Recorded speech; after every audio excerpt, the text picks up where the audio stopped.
มื้อนี้จะเป็นบทเรียนข้อที่10เนาะก็คือ paste special เนาะของบทเรียนที่2ซึ่งบทเรียนตัว paste special ก็คือ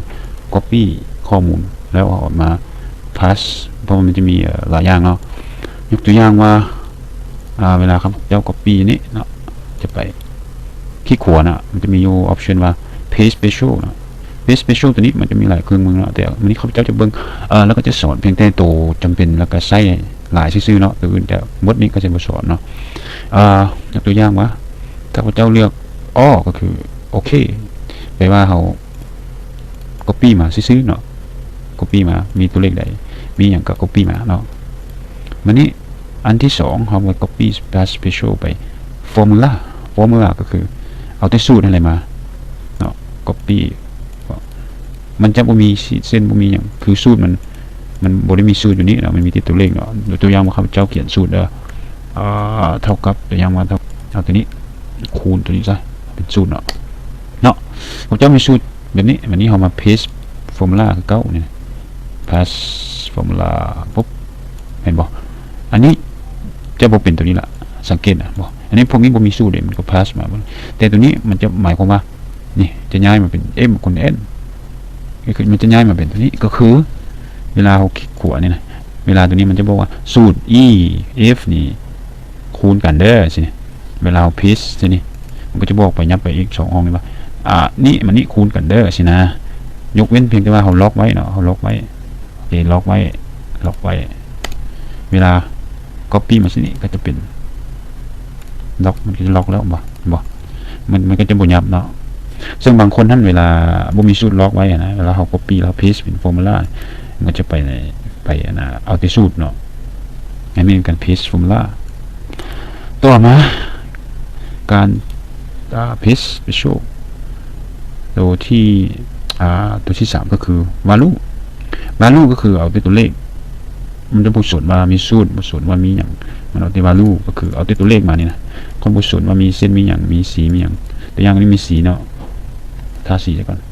ตัวอย่างมีสีเนาะเอา paste อีกไหมเนาะเวลา copy เนาะ paste special เป็นเมื่อกี้ว่า value เนาะปึ๊บเป็นบ่ value มันมีสีมีเส้นอย่างมีสูตรอยู่ไหนมันก็บ่สนแต่ตัวเลขเนาะก็คือเวลาเขา copy แล้วมีสูตรอย่างหรือว่ามีสีสันมีตัวเลขอย่างนะเขาก็สามารถเป็น paste value ได้ต่อมาเขา paste เป็น format ก็คือโอเคติ๊กนี่โอเคปุ๊บ format หมายถึงเขา copy แต่ format นี่มาตัวเลขเขาบ่ได้เอาเนาะ format เนี่ยเป็นขีดแล้วก็มีสีเขียวตัวหนังสือนี่เนาะคือเขา copy แต่ format เขาบ่ได้ copy ตัวเลขบ่ได้ copy สูตรบ่ได้ copy ตัวอย่างมาเนาะอันนี้ paste special นี่ก็คือ paste เป็นไม่อย่างก็ paste เป็น format เนาะโอเคหลังจากนี้ครับเป็นpass เป็น comment เนาะ pass เป็น comment ตัวนี้ก็จะเป็นอย่างนี้ผมจะใส่ว่าใส่ comment ใส่เนาะ comment ใส่ว่า number of orange ปุ๊บนี่เวลาข้าพเจ้า copy มาใส่ paste comment แปลว่ามันจะเอาแต่ comment มาได้เนี่ยเห็นบ่มันจะเอาแต่ comment มาตัวอื่นมันไม่ได้เอามันไม่ได้ส่วนยังคือเราอยากได้ comment ตัวนี้ไปใส่หลายๆอันนะตัวอย่างเขาจะ copy เนี่ยใส่ตัวเลข comment ใส่นี่เวิร์ดนี่ pass นี่เนาะเขาจะว่า paste special แล้วก็ไป comment ปุ๊บเนี่ยมี comment เวิร์ดนี่เนาะอันนี้เป็นวิธี paste comment เนาะต่อไปก็จะเป็นการ paste validation ก็คือพวก drop down ต่างๆนี่แหละตัวอย่างว่าเขาจะมี drop down นี้เนาะ data validation บางอันนี้จะได้สอนเนาะอยู่ในบทเรียนนั้นระดับกลาง drop down เนี่ยเขาเลือกเป็น list เข้ามาแล้วก็เลือกเป็นตัวอย่างเขาจะมี drop down อยู่ตัวนี้ซะตัวสีเขียวนี่ซะปุ๊บโอเคนี่บ่มันจะมี drop down ให้เราเลือกเลือกตัวเลขนี้เลือกตัวเลขนี้สินะวันนี้เขาเจ้าอยากใส่ drop down ตัวนี้ก็ตัวอย่างว่าเขาเจ้า copy เพราะฉะนั้น paste เป็น validation ติ๊กนี้โอเคปุ๊บสังเกตบ่เอาทาสีซะก่อนสังเกตมันจะมี drop down มาบ่นี่อันนี้ไปว่าเวลาเรา paste เป็น drop down เนาะเอาใช้ drop down เดียวกันกับตัวนี้เนาะอันนี้เป็นการ paste special drop down ต่อมาก็คือจะเป็น ตัวอยู่ลุ่มเนาะเป็น operation หรือการเรียกของตัวเลขเนาะตัวอย่างมามี add มี subtract มี multiply มี divide add ก็คือบวกว่าง่ายๆก็บวกเข้าไปนะ subtract ก็คือลบออกนะ multiply ก็คือคูณ divide ก็คือหารบวกลบคูณหารเนาะสิเว้าเลยนะโอเคเฮ็ดจังได๋ตัวอย่างมาครับเจ้ามีตัวเลขอยู่นี้เอาทาเป็นสีเหลืองเพื่อความง่ายในการเบิ่งเนาะ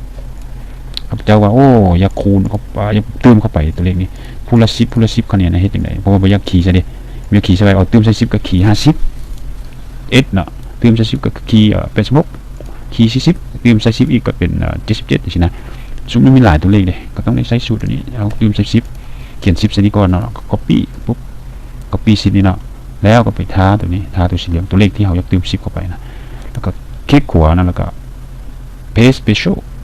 แล้วก็มาติ๊กตัว add นี่เด้อสังเกตเด้อ add เข้าไปเลยเด้อเนี่ยโอเคปุ๊บเห็นบ่ตัวเลขมันจะเพิ่มอีก10เป็นอัตโนมัติเลยเห็นบ่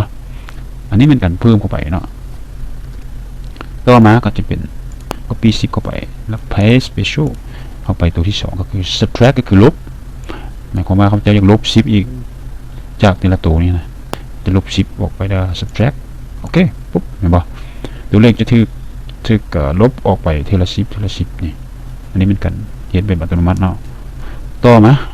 อันที่3ก็คือ paste แบบ multiply ก็คือคูณเนาะคูณ10เข้าไปแต่ละตัวนี่เด้อจะปุ๊บเห็นบ่เนาะคือวิธีคูณใส่ทุกๆตัวเลขนี้เขาอยากเป็นตัวเลขอย่างก็ได้ตัวอย่างเขาอยากคูณตัวเลขอื่นก็มีแต่เขียนตัวเลขอื่นใส่เนาะโอเคต่อมาเป็นการ paste แบบdivide ก็คือตัวพวกเลขนี้หาร10หารทีละ10หาร10หาร10หาร10เด้อ divide